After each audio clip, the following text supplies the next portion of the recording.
Good morning, folks. It is day 3, and we are off to a considerably late start this morning because it was super hot last night and we did not get a very good night's sleep. So, rolling into this day 3 a little bit later than we would like. Also, it is proving to be a bit trickier than anticipated. Gutter 1 went up surprisingly easily.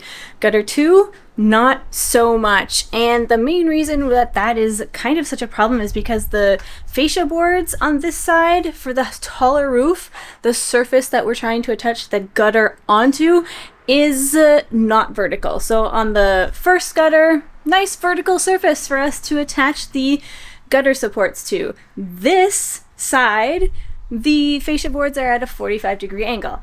I'm not entirely sure why, especially because the opposite side of the same exact roof, they're vertical again. So it's literally just this one run that we have this weird 45 angle to contend with. I think it's actually because they seem to have done some work over here on this side, perhaps during or in the wake of Hurricane Fiona. There is a whole new like soffit board on this side and everything. So somewhere along the way they decided that the 45-degree angle was what they needed to do. Not entirely sure why. It has meant that this whole second gutter is considerably trickier than the first side, because the brackets are meant to be attached to a vertical surface and we don't have one. So what we've decided to do is we took some measurements and we made some little triangular wooden blocks.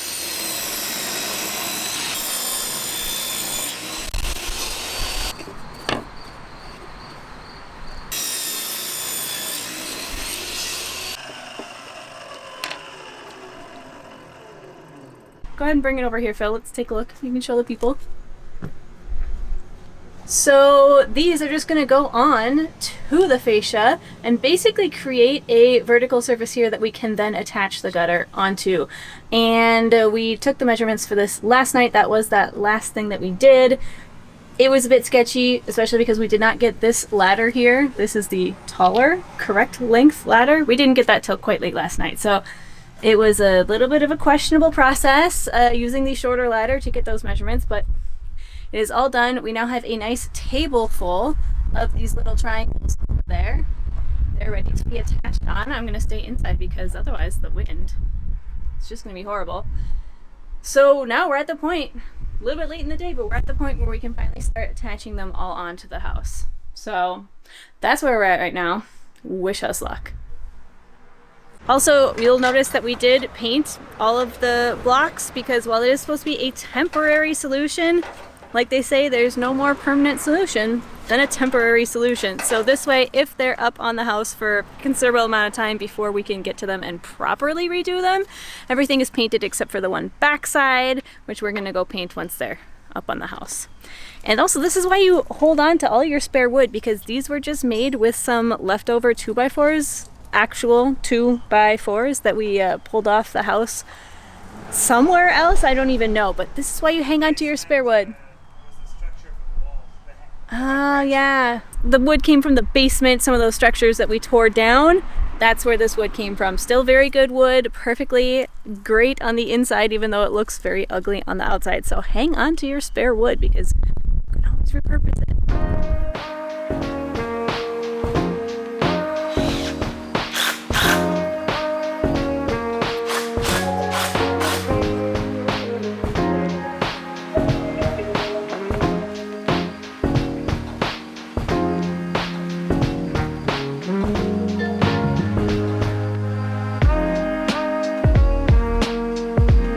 Hey, what you doing? Huh? Fencing. Ah, perfectly under backlit. Yeah.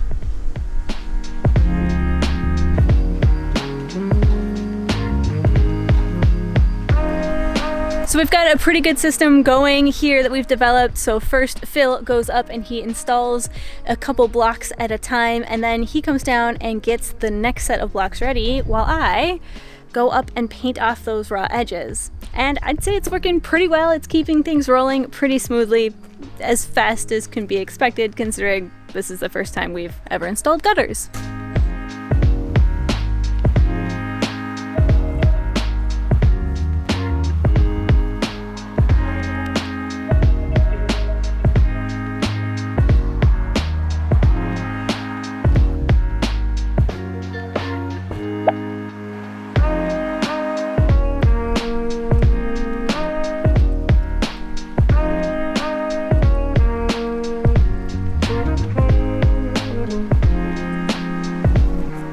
spicy, ja.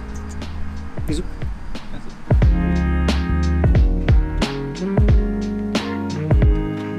This was literally the most gorgeous and enjoyable day of working outside.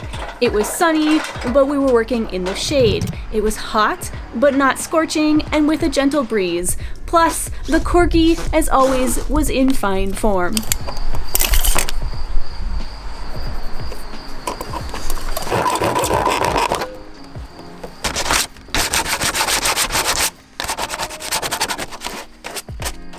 Do we have enough? Sure hope so. 1, 2, 3, 4, 5. Maybe just.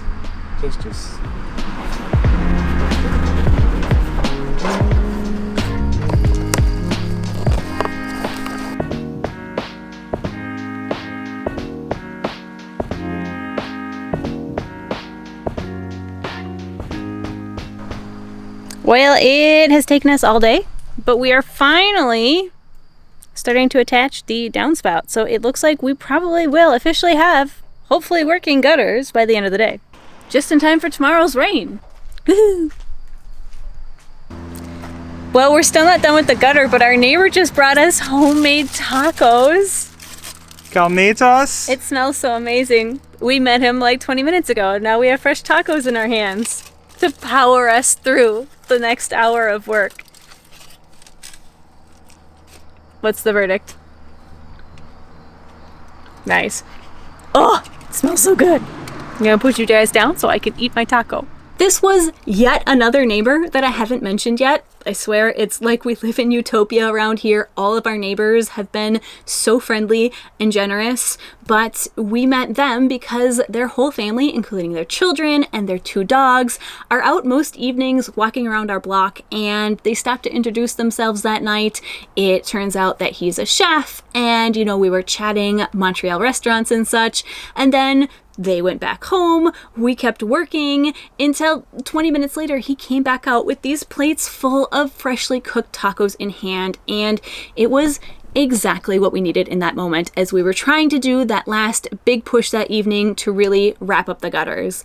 And that kind of brings me to this interesting point that I haven't mentioned so far, but that's the whole topic of feeding ourselves at the house has actually been one of the many minute but daily challenges that we are facing with this renovation, because we just want to spend all of our time working. We already have so little time at the house and so much to do that it feels like a waste to stop and dedicate sometimes several hours a day to feeding ourselves.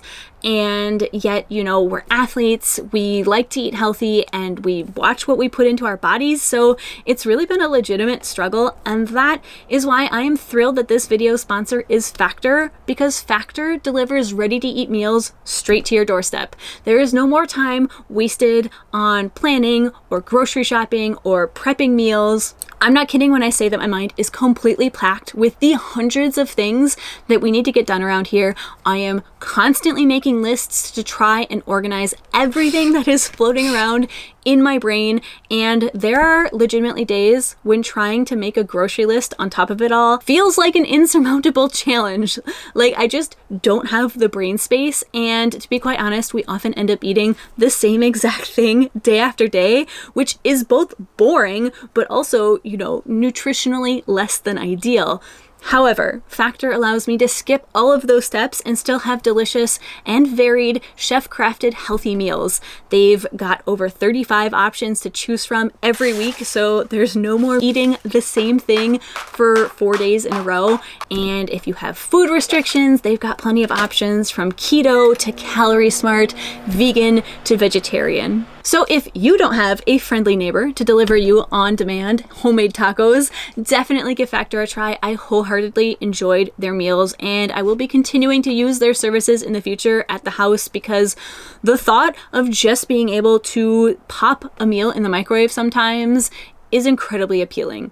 And if that sounds appealing to you too, you can head to factor75.com or click the link below and use the code ShannonMakes to get 50% off of your first box and then 20% off of your next month of orders. That's code MAKES50 at factor75.com to get 50% off your first box plus 20% off your next month of orders. Seriously, if you're thinking about trying a meal service, click the link, use my code. It supports the channel and it gives you delicious, ready-made meals at your doorstep.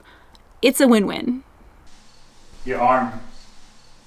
Is it filthy? It's filthy, it's fine. Today's focus is the heating, and we've decided to start in this room here, and we're not even one radiator in, and we've already hit a little bit of a snag, let's say. So we've been measuring where we need to put the baseboards here under the windows, because that's where they go. And the problem is that in the basement, we don't exactly have great access. Because as it turns out, down here, we've got all of these brick walls that are not actually our foundation walls. They're like set in from the foundation somewhat. You can see here already there are some holes in them. This is to run the heating probably to the furnace in the kitchen. Over there, they've got some holes punched out. Those are the radiators that we were just looking at upstairs. So all of these sort of secondary fake internal foundation walls are meaning that we don't have great access. So we're gonna have to do what someone else did here, which is basically punch out a lot of holes in these bricks, remove them to get access to run the lines for the radiators. Honestly, it's fine. Wow, that shadow. It's just kind of slowing the process down. Plus, we're also sitting here wondering, like, is this brick bringing moisture up to our floor that we don't want? I don't know. Besides the brick walls being in the way, we also had several decades worth of pipes from various numerous heating systems that were in the way. So before we could install the new system, we decided to tear out the remnants of the old ones.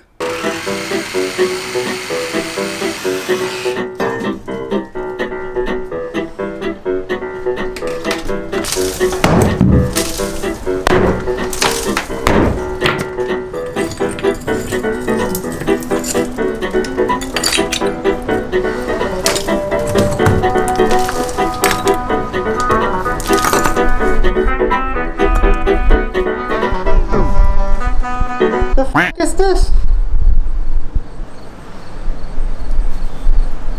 Well, use it to take the rest out. Oh. That's amazing. It's a showpiece for sure.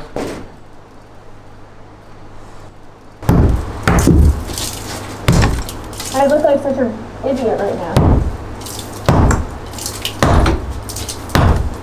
Now, don't worry, my house is not going to fall down. These bricks are not structural. I repeat, these bricks are not holding my house up. You're gonna see the sill plate in a few minutes here. It is sitting on actual stone foundation, not this flimsy brick veneer beauty coat thing that's going on. And I mentioned this because I did have a couple people concerned about this in an earlier video, so allow me to alleviate those concerns. These bricks, whether they were installed for insulation purposes, as many of you have pointed out is still common practice in parts of Europe, or for a more aesthetic purpose, they are very much not structural. They should not be taking any weight, and in fact, you're actually going to see in a couple episodes that the few places where they are now taking weight, they are actually causing problems because they were not originally supposed to. Ooh, it's really hard to reach. Maybe up. Just like this.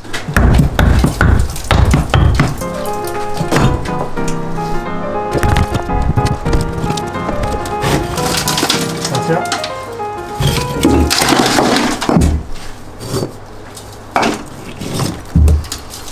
So, this is where the first baseboard holes has to go, just next to this pipe. So we open that up. And we found a lot of very wet insulation all the way in between the original foundation and the little beauty brick cover they had put on. So all of this is wet. I don't think it was blown down there. I think it's just what fell from the base there and fill that up. But that's why you don't insulate your foundation, because it just traps moisture. This is soaking wet. Also, we should clarify that it's not anything with asbestos. We did have it tested. It's blown in insulation from sometime in the 90s. We already know that from the previous owners, so we're not just like handling handfuls of asbestos. Yeah, you can see even chunks of newspapers in there. It's just cellulose blown in. Yeah, little ink there. Some points here, if you can, but we can see daylight. But that being said, now that we have access to the actual sill plate, it's looking pretty solid. All of this here, even this is also good. So we might be bueno, mostly. But naturally, finding ourselves down in the basement with a sledgehammer in our hands, we decided to continue knocking out the wooden structures that were dividing up the basement, and also were just really in our way in terms of moving around and trying to access everything.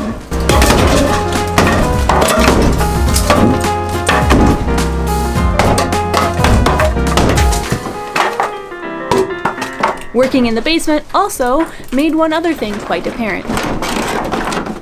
So it's been raining outside, which means we got to see our gutter working, and also we get to see what's happening in the basement when it rains. So all of this here was dry earlier, and it seems that there's a bunch of points, there, and also there and there, that have water seepage. So here there's a lovely little stream right at the bottom here, and there's a little bit of leakage here too. Just in general, all at the base here. Yeah, right here is the point. This is the side of the house we did not put gutters, and it's drenching as soon as it rains. On the other side though, come with me.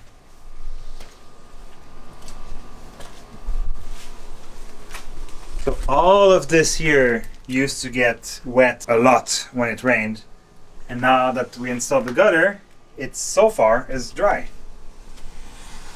Which means we probably need gutters the other side of the house. So we need gutters on the other side of the house, yes, but also the foundation walls could really use a good repointing.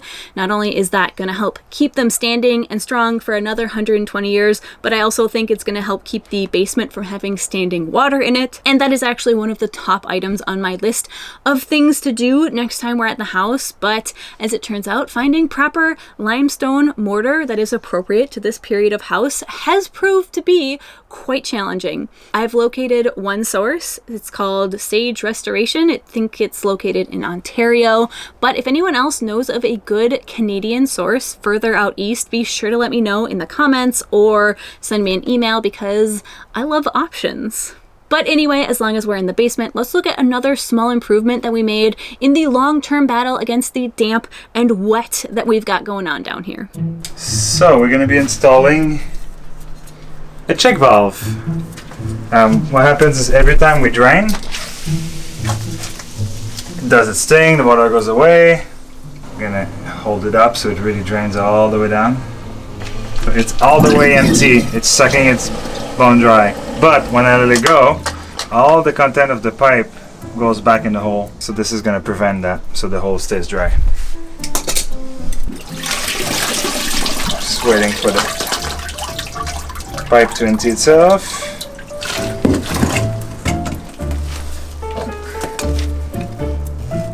I'm gonna remove the pipe first.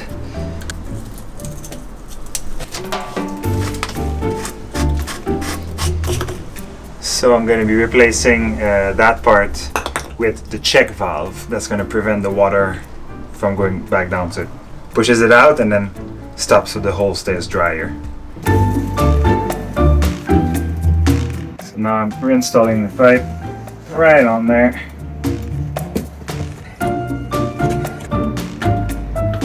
And now, once it's done sucking, it should stay dry.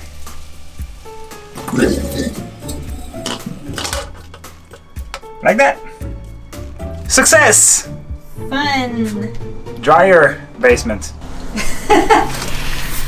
I feel like we are missing some corgi footage in this episode, so let me show you some fun shots of Canal playing in the stunning Norwegian wilderness. While I say a massive, massive thank you to everybody who has so far contributed to the trailer goal. It was a far larger response than I expected. We are currently 1/3 of the way there, which just blows my mind. So I know I shout out my patrons all the time, but I also wanted to say a giant thank you to all of the lovely folks who pitched in here. I got so many lovely messages that I think I've finally just finished working my way through. So thank you so much. It is very, very appreciated. Also, everyone has been having a really good time donating to highly specific parts of the trailer. So far I've gotten lug nuts for the left wheel. I've gotten a trailer hitch and a tail light. Obviously, this is all just in good fun. All of the money is just going into one giant pool to get a trailer. But just want to say a giant thank you so much. And I hope you enjoyed these lovely shots of Canal.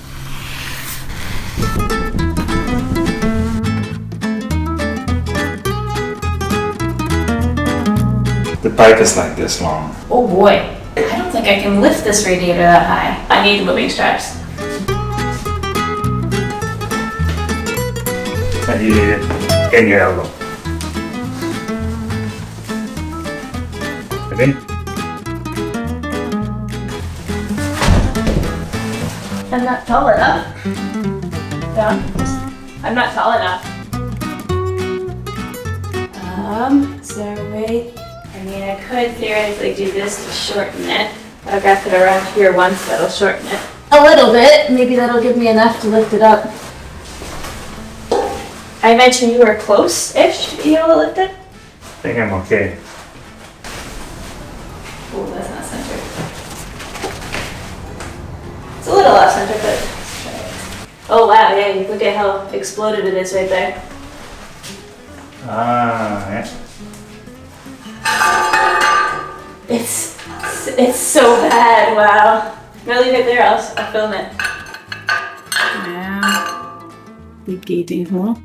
I got a lot of questions a couple weeks ago relating to the topic of cast iron radiators. Some people were asking if it was a possibility to eventually get some replacement ones, maybe source some secondhand, just as my budget allows, and then change them out one at a time. Some people wanted to know if I could possibly repair the ones that we have already in the house.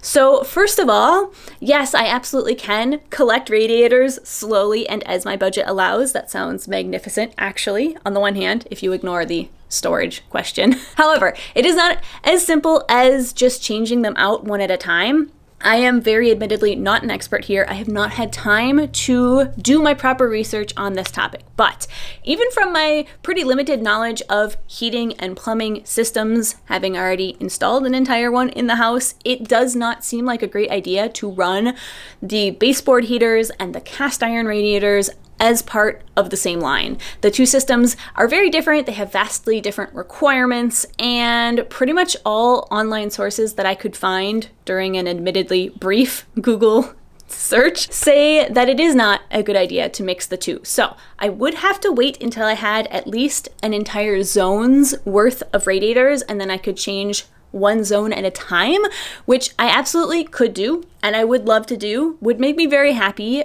But regarding the secondhand radiators, one has to be quite careful to make sure that they're in really good condition. You should pressure test them to make sure that there aren't any like pinholes or hairline leaks, just things that are invisible to the naked eye often, but which could definitely end up causing problems down the line. And also just considering that we do have to leave the house unoccupied for long stretches of time while we're on contract, we really don't want a potential leak, which would then maybe go undetected for quite a while. And that again factored into our decision to go with the hydronic baseboard heaters, at least in the short term. Then regarding the option to repair the radiators that are already in the house, I would absolutely love to. It would be very on brand to me, but the problem is that they almost all look like this. They seem to be compromised to the point where I don't think they can be reused. So we will be saving a few of them purely for aesthetics because I love the look and the feel of them, but these specific ones are too far gone, I think, to be salvaged. Okay, let's try that. There we go, that's a little bit better. Now I actually have to get Ready? what? There.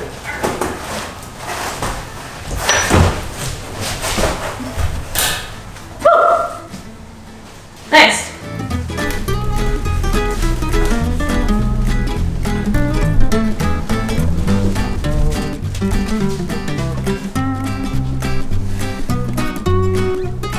Would have helped if I was recording. Yeah, it would have helped. That's a really movie. My one eyeball went from focus here to focus back there, but the depth change was like it takes time to reach.